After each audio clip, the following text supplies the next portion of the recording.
Whereas the marital debt, I mean, I've always said I don't agree with the marital debt, but I understand why you have to have the marital debt if you're going to close the door to all these other options. Mm-hmm. And in which case, then the Marital Act really just does become a, you are abusing your wife simply to get off, basically. Mm-hmm. Yep.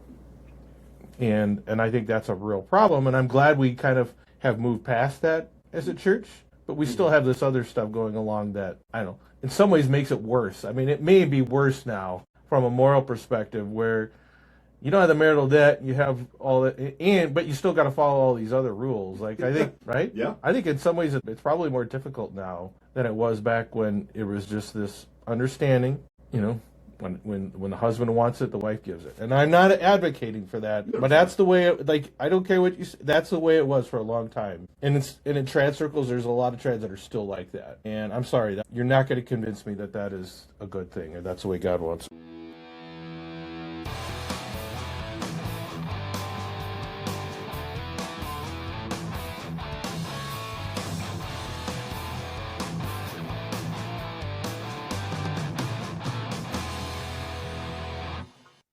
Welcome back, everyone. Craig and Jonah here today. How are you today, Jonah? Doing pretty well.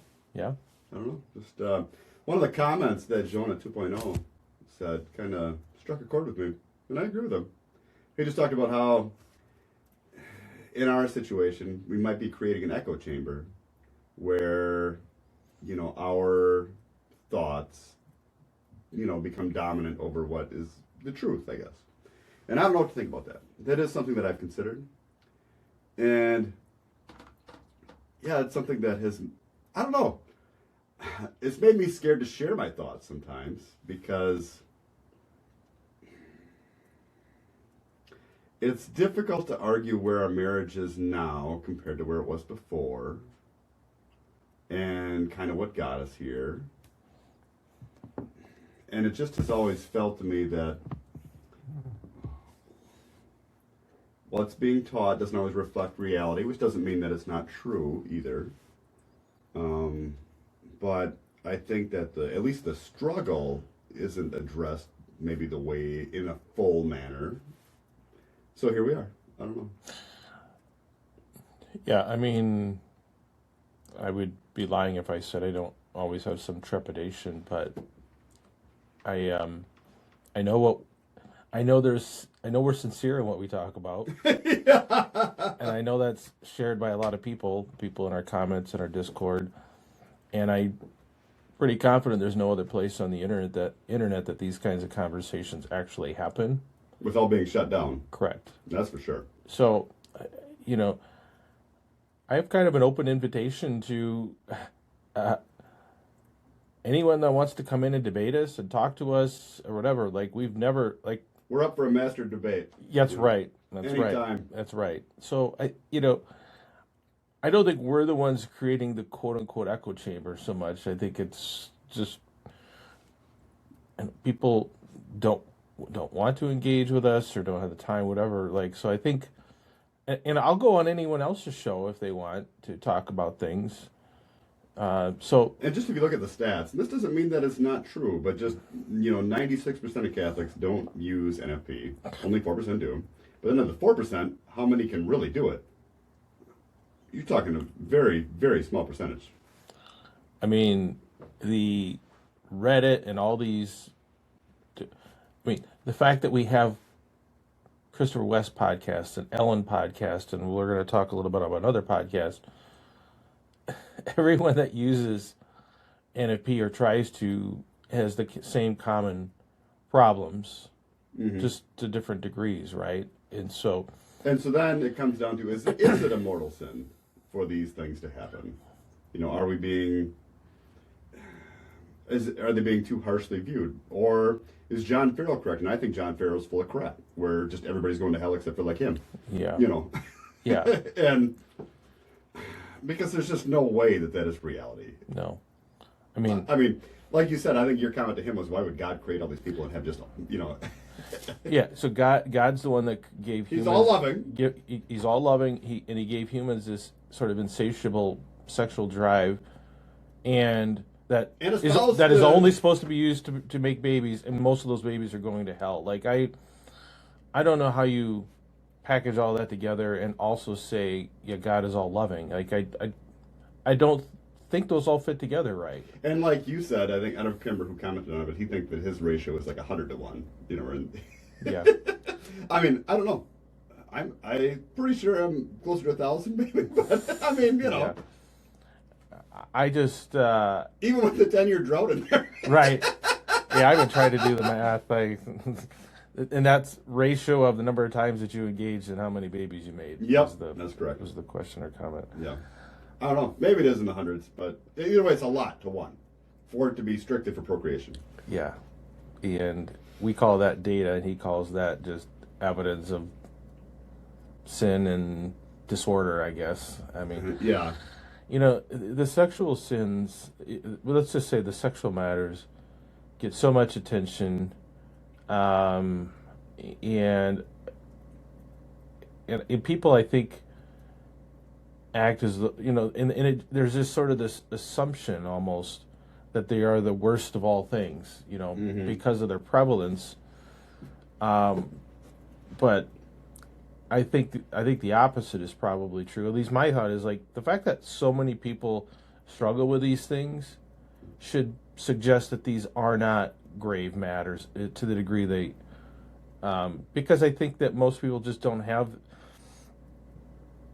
the same level of agency and will and decision making when it comes to these things the way that we do with all the other moral things we're supposed to follow. And then if you look at the primacy of conscience, there's a lot of married couples that just say, this just isn't right for us. Right. And how does that fit in? Yeah. And I just think just falling back on the old, well, it's supposed to be hard, the cross is hard,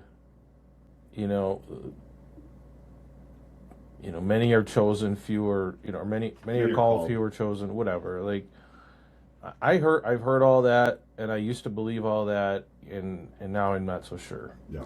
And I know that for the good, sincere, loving couples trying to navigate all this every day, those things don't really mean very much.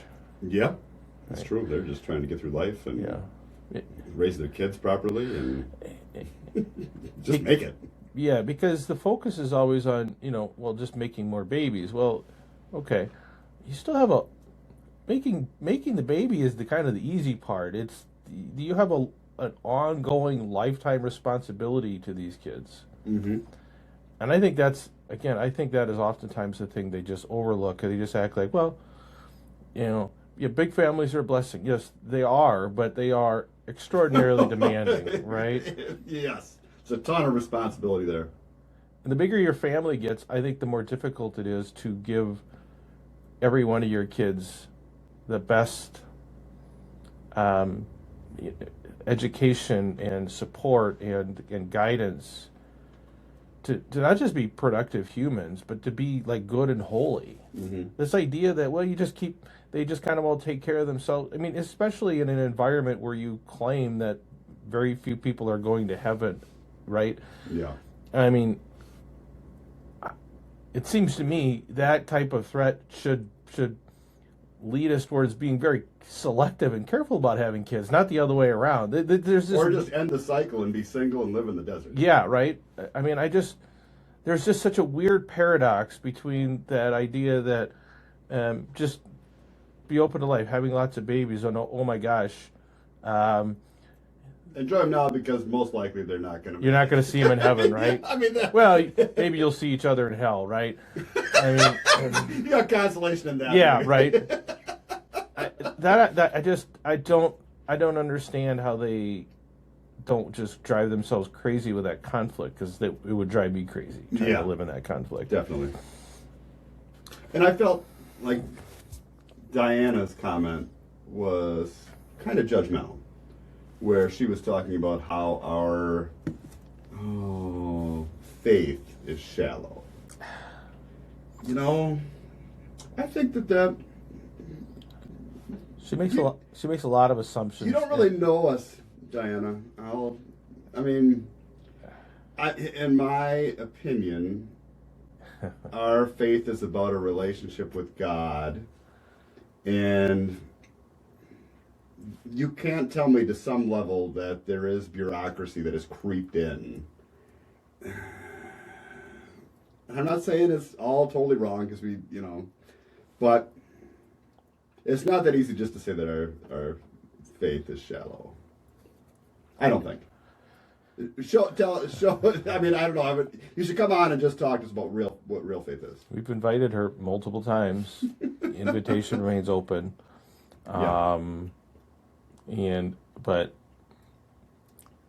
I think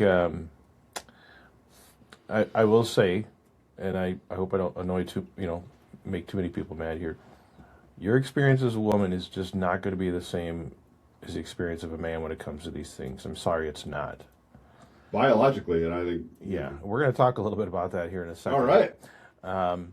And now, I just think when I see overwhelmingly, those that kind of push back against us are either women or unmarried men.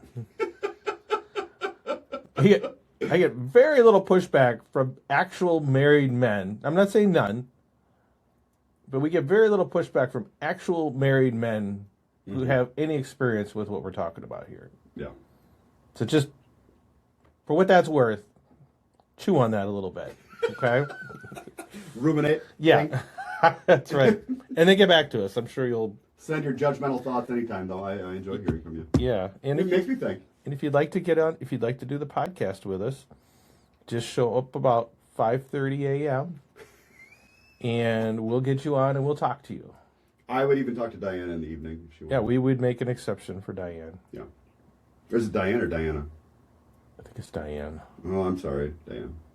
Yeah, mea culpa. Yeah. So, I read your comments, but not your name, I guess. Yeah, well, it's kind of long. It's all rumbled together. Yeah. So, yeah. Forgive us. We're dunces, obviously. So, last week I was. We had a really good conversation. We didn't get to what I was going to, and we're not going to do it this week. But so, last week, Ellen had a podcast episode that it's one of these where and I can agree with almost everything she says, aside from the fact that she's just leaving out the glaring other side of the coin. Okay. And I'll explain here in a second what I mean by that. And today I want to play a clip from it's called To Become Family. It's Renzo and Monica. Oh yeah, it's been a while since we listened to them. Yeah. And do you listen to them all the time? No, they showed up on my feed the other day, and I kind of forgot about them, and they've been kind of... Oh, Renzo, he's a character, too. Yeah. I got some questions. Yeah, I'd like to... I have reached out to them in the past about doing a conversation, and I didn't get any traction. But they... I think they're a very sweet couple, and I really... I'm not in any way trying to pick on them, but they are... I think they are contributing to the problems that a lot of couples struggle with. Yeah. And their story, as I understand it, they've been married 13 years. I think they have 5 kids. They've talked about how their marriage has kind of gone through some, the roller coasters that everyone does. I think they maybe dealt with some infertility early on, which he was like, "Oh, this is great. We just partied, and I think he had some past common male issues that he was struggling with. And now he's a freed man. He was speaking at Seek recently about that, and he talks a lot about self-mastery. Again, I don't have a problem with in theory, but I think there's some things that I would like to push back a little bit on. All right. So they recently had put out some videos on whether sex is a need, which of course they say it's not. Oh. And then they get all the pushback, and then they push back to the pushback. And I'm not going to go through all of them, but there's one. This one kind of covers most of the points that I wanted to respond to. So I have not been able to get the Bluetooth to work, so I'm going to try and hold this up to the... Is it a need for marriage? No. Is it a need if you want to stay married? Yes. To a certain degree. And they treat that a little bit, and they kind of, and they acknowledge they kind of are trying to have it both ways because they do say it's important. And, in Christopher West's fashion, the marital act is the, closest expression, we get to like the Trinity. But you don't need it. Yeah, it's a strange conflict. But let's let them talk a little bit, and then we'll respond. And I'm just going to put it up to my microphone here because I couldn't get it to work quite right. Number 2, you might believe that sex is a need and that you need it in order to be healthy and or complete. And it's just not a need. Well, In the complete. same way that, like, Complete as a person or complete as a couple? Those are two different. I think they're here talking about the man. I think the chapter is whether sex is necessary for male health. I would say it's probably not totally necessary, but if you want to be married, it is necessary.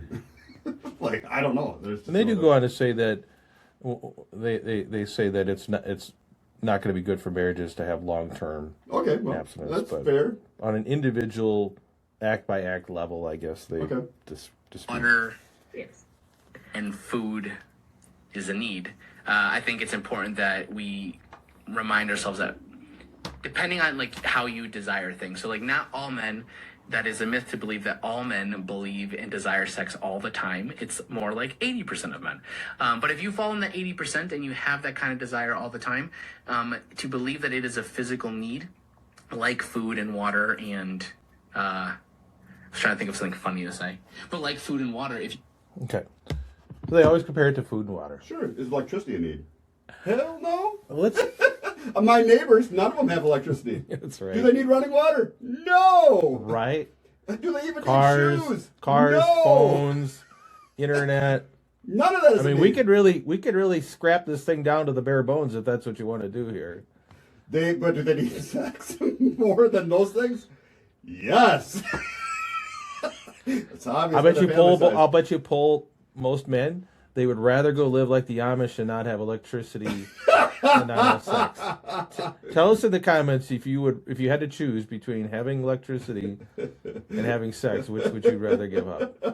Like for long term. Yeah. We're talking this is a commitment. Not Yeah, this is not just a weekend camping trip. So they always go to the food and water, which, again, do we want to compare everything that's good for people in marriage to food and water? I don't think you want to do that. That should be the standard, like dying. Yeah. You should want to thrive at some point. But let's even talk about food and water. Do you need food every day? No. No. You probably don't even need food every week. You could go a long time without Just eating food. once a week. Yeah. If you ate a ton of calories that one day a week. Yeah. You could go a long time without food, without starving. Like Kevin James, you know the actor? He had to lose a ton of weight for a movie, and he did not eat for 9 months. At all? Not at all. Just drank water. He lost it. So there you go. So, I mean, he's a big guy. Well, and we ran Check some polls on Twitter a while ago, and basically the overwhelming majority of men basically said they would prefer to have basically 1 hour a day to eat and all the rest of it be fasting if they could have, regular marital intimacy. So Yeah. I think most men, I think, almost see sex as a greater need than even food. Definitely. And if we could go without water, we'd probably go without water. It's harder to go without water, but I just think you're setting the bar so silly, unrealistically high or low, however you want to look at it, that I just think it automatically makes your argument look pretty silly. Did you fact check yourself? Yes, I was wrong. It wasn't 9 months, but it was 41 days without eating. Oh, So I don't know where I that'd got feel 9 like the months from. same thing for me. 41 days without eating, though, he lost 60 pounds in that 41 days. Oh, yeah, Just by just drinking water. maybe that's what I got to do. Now that's true self-mastery there. It's true. In fairness, in the interview with Joe Rogan there, it looks like he kind of Put it back on? put her back on. Motivated primarily by money, maybe. Okay. For Yeah. the movie part. I suppose. So I just think it's a ridiculous comparison to make everything about, food and water. And this is really the key point I want to make here too is I don't know that, because when they're talking about sex, they're talking about the marital act. If we're just talking about that, I think I can more or less agree that that is not a need in the same level way as food and water. Mm-hmm. Right? I really disagree that all sexual activity of some sort is not a need, especially for men. I think on a basic biological level, your body needs to be used every so often, regularly, or nature will take care of that for you eventually. I've heard. Supposedly. So that's what I've heard. It's pretty rare in, Yeah. in reality. Yeah. So I And think the tension to get there is yeah. palpable. But here's the major conflict. If they want to say sexual intercourse is not a need, but part of the proof of that is God gave humans other ways to take care of that with each other or by yourself or whatever, I would almost wholeheartedly agree with their statement. I mean, I would still have some reservation, and they do, like I said, they do acknowledge that it's not really great to go long term for it. But I understand that, for example, things happen, postpartum happens, you can't engage. Yep. Wars happen. Those are You can't, understandable. right? Like there are, I fully agree. There are circumstances where you cannot engage in the marital act. Mm-hmm. Some within our control, sometimes outside our control.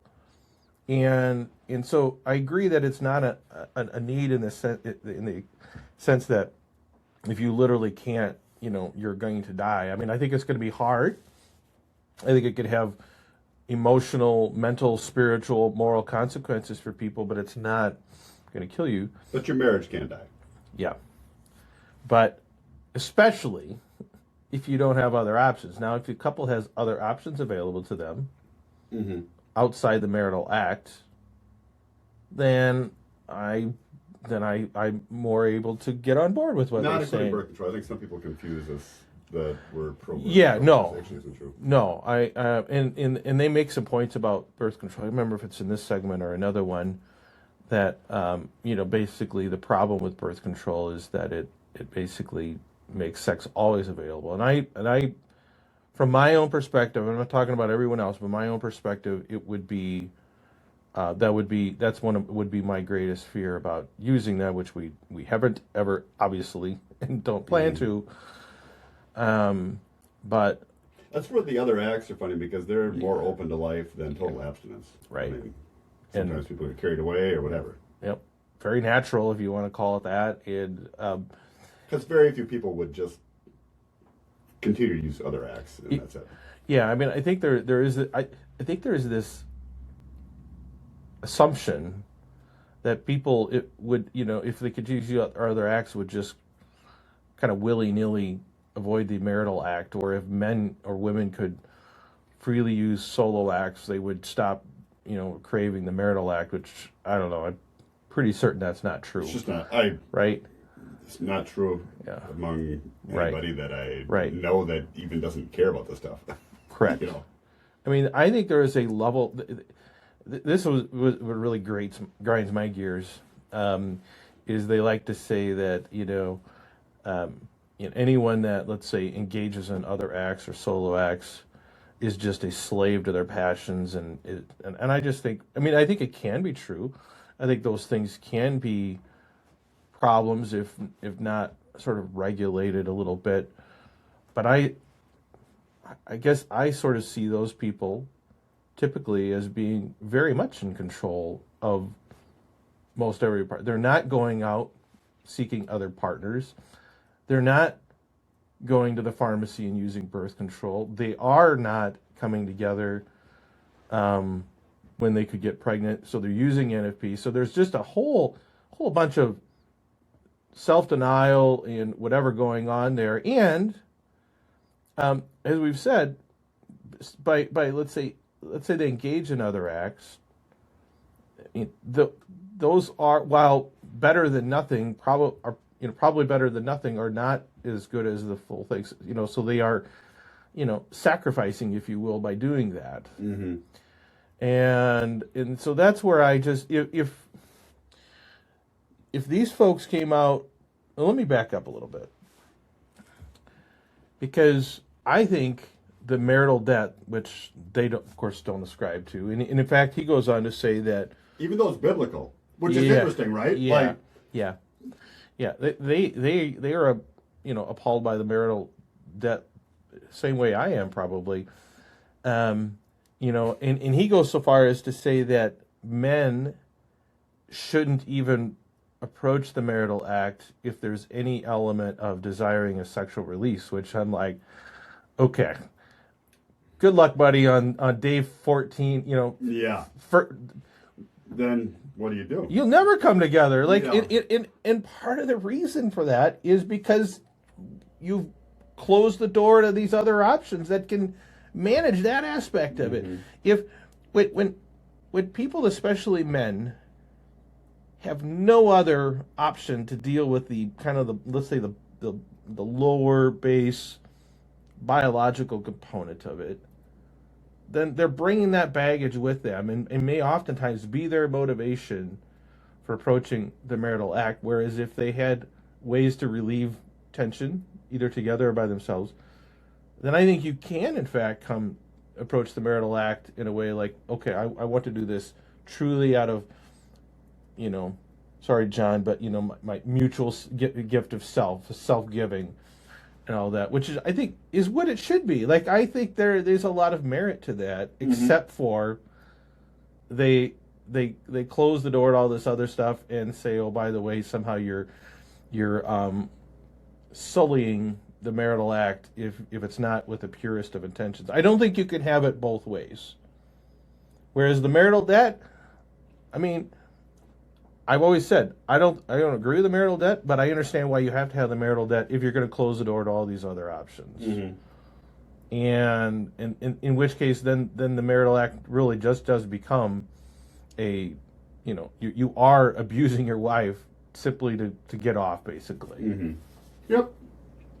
And I think that's a real problem, and I'm glad we kind of have moved past that as a church, but we still have this other stuff going along that, I don't know, in some ways makes it worse. I mean, it may be worse now from a moral perspective, where you don't have the marital debt, you have all that, but you still got to follow all these other rules. Like, I think, right? Yeah. I think in some ways it's probably more difficult now than it was back when it was just this understanding, when the husband wants it, the wife gives it. And I'm not advocating for that. No, neither. But that's the way I don't care what you say, that's the way it was for a long time. And in trad circles, there's a lot of trads that are still like that. And I'm sorry, you're not going to convince me that is a good thing, or that's the way God wants it. At the same time, though, it's hard to say that the marital debt isn't biblical. Yeah, I mean, exactly. If you want to go letter of the law for everything else, how do you get around that? Yeah.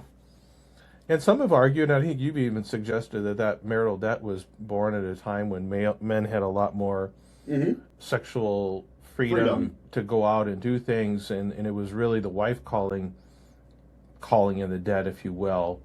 Especially I don't know if about that. It's just that the men could kind of do whatever they want, and Paul was like, "No, you should just be with your wife." Yeah. That's really what it's all about. Yeah. And I'm not sure if he was concerned about where they finished. I think I really, because they could go to prostitutes, they could go to other women, but it was women that got in trouble for straying within the marriage. Yeah. I just think it's really difficult to just apply black and white Paul's words without considering the context and the environment and the society that they lived in, among other things. And it's also foolish to think that guys don't get married, at least in some large part, due to sex. Right. If that was off the table, right, it just, guys would be less interested in marriage. I think so. Yeah, and what we're seeing now, even with that on the table, a lot of guys are not interested in it. So, I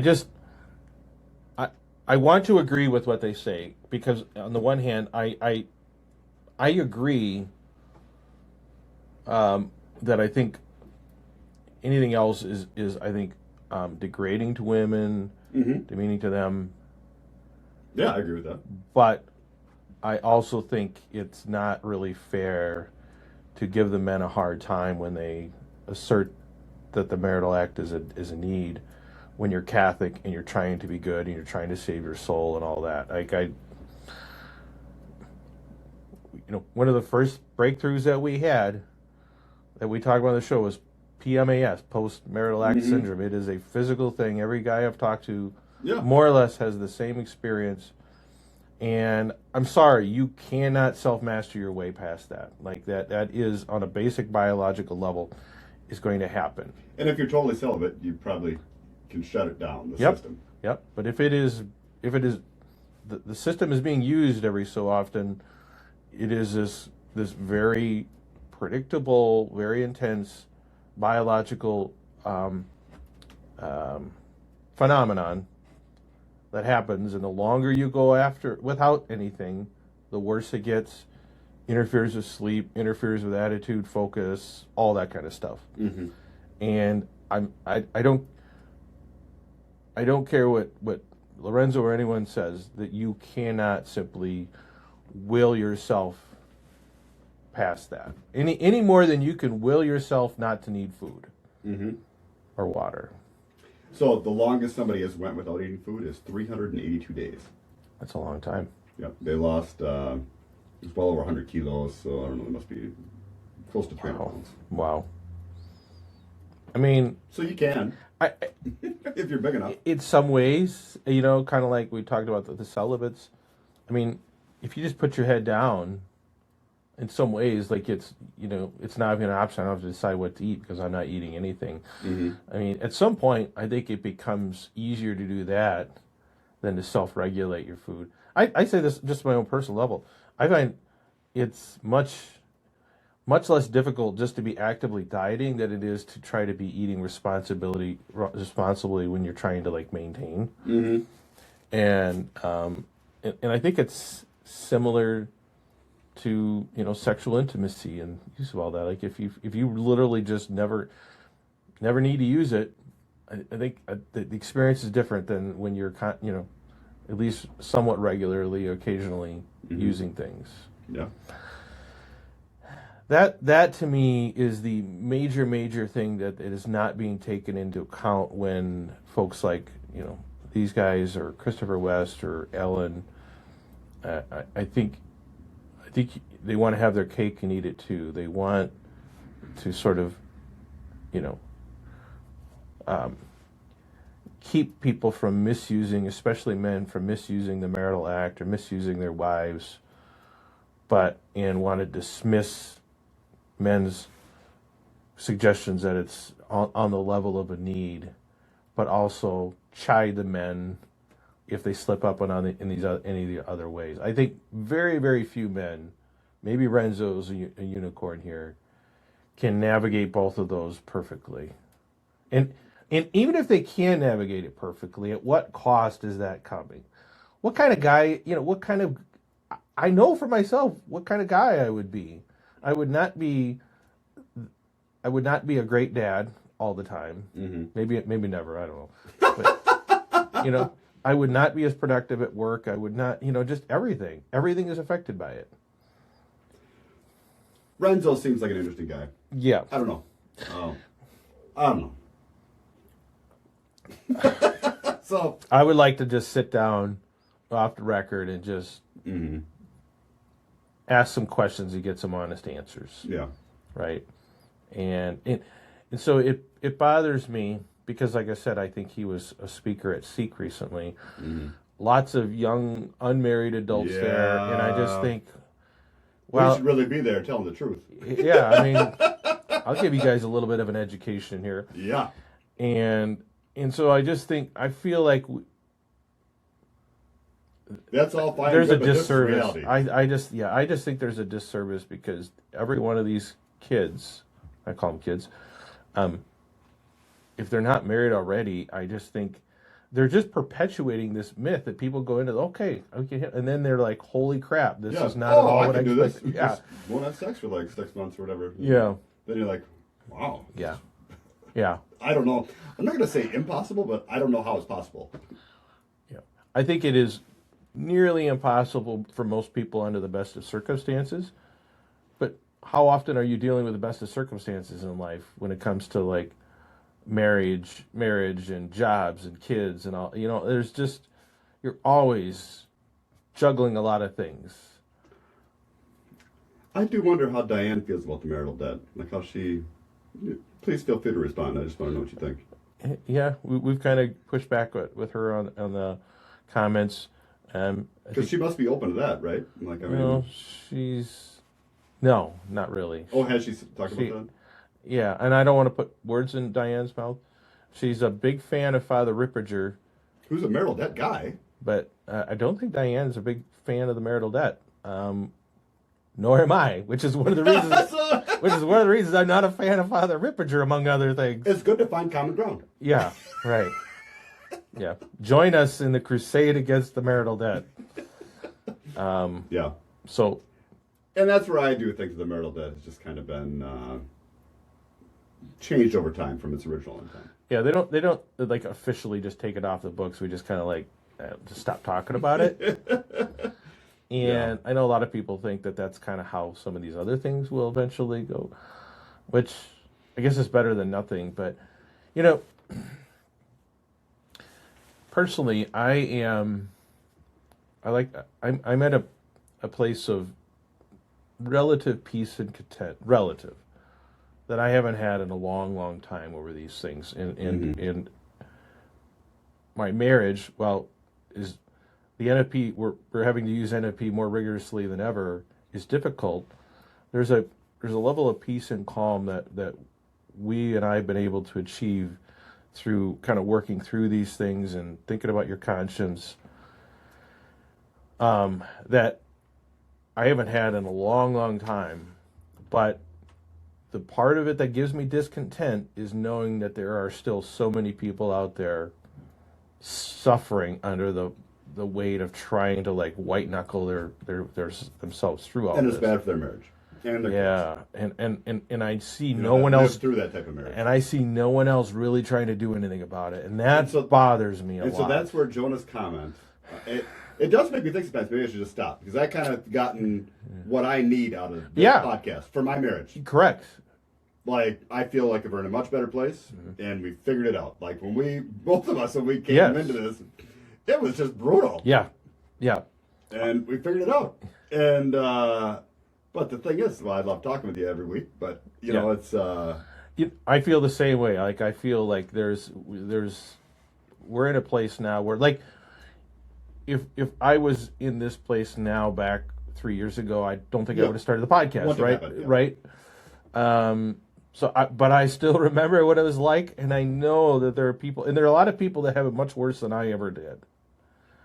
And I've got kids that are at that point in life where they're going to start getting married and dealing with these issues, and so that's why I just feel so passionate about why it's so important that we're doing this, and that someone is talking about these things openly and honestly and hopefully respectfully. And so, I'm just... Because that's how it's mainly treated, I think, in the mainstream Catholic broadcast. It's like just a shiny veneer that's put over the top of it, and you're just supposed to look at it, and it's pretty, and you call it good. But the reality is just far different. No, I'm not going to see the conversation to the Timothy Gordons and the Ellens of the world, the Christopher West of the world. I'm just not going to do that. Mm-hmm. I think there's a better approach that maybe takes the good aspects of both of those, if there are some, and that's what we're trying to. I think that's what we're trying to advocate here, and I think the proof is in the the comments and the messages that we get pretty much every week. Yep. So, yeah. But we really appreciate all the people being very active in the comments and the Discord. That's really grown a lot, and I'm really happy to see. This started out a very male dominated audience, and still is, I guess, to some extent. But in the last couple of months, we've had a lot of Catholic women, especially converts, come in and share their struggles and burdens and things like that. And I know there's a lot more people out there if they can find us. So hopefully, hopefully they can find us and let us know in the comments. Send us an email. I love getting those emails. And if you are, wrestling with all these things and you're tired of not being able to go on Reddit and share things without it being blocked, send us a message. Let us know if you'd like to be on the Discord community, and we'll see if you're a fit for that. So, sounds good. All right. I'll link to the Lorenzo and Monica video in the description, if I can remember that. If not, just go over to To Become Family. They have a YouTube channel. It's one of the many more followers than us. I don't know if that's true, actually. Really? Let me just check this out here quick. No. What? They have 444 subscribers. Oh, man. Yeah. Now, they are sort of hit or miss. They take long stretches off. Oh, okay. Whatever. So, but you know what's funny? And we'll wrap this up here, but if you go look in their comments, they don't have near the engagement. If you look in like Ellen's podcast, there's not the engagement, and even on their Instagram accounts, I don't know what that is. What that is, other than I think most people just don't relate to that perspective as much. I don't know, but I'm very, very happy and blessed with the audience that we have here. Both the supporters and the pushbackers. You're all welcome here. We appreciate it as long as you continue to be respectful of each other. We try to do the same thing, and so let's try to navigate this path with the Lord's guidance, and help each other along the way. All right. Sounds like a plan. Okay. Well, we've rambled on long enough. Thank you, everyone, for watching. Thank you, Joan, as always. Thank you. And until next time, everyone. Bye. Have a good one.